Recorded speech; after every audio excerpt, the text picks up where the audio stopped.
Today, I'll show you the Harmony Courtyard half flower embroidery tutorial. For the half flower stitch, prepare an awl. Enlarge the center hole of the half flower stitch. Make it as large as you like. Follow the numbered points shown. Bring the needle up at point 1. Take the needle down at point 2. Bring the needle up at point 3.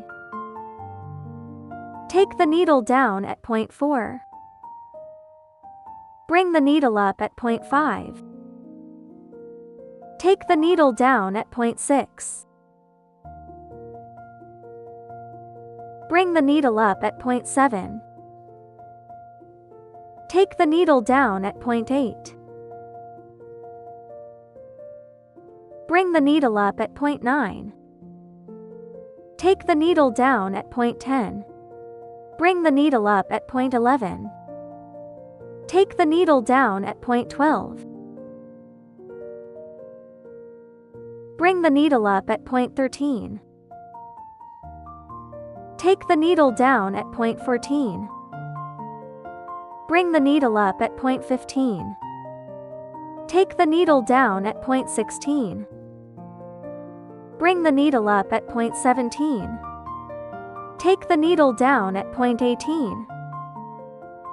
Bring the needle up at point 19. Take the needle down at point 20. Bring the needle up at point 21.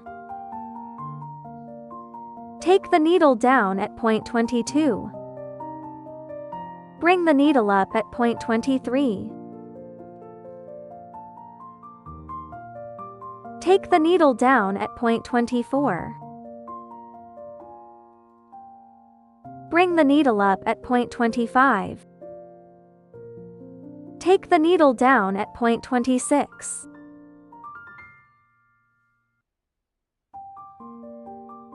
The half flower stitch is complete. I make hopes you'll love stitching this wonderful design as much as we do.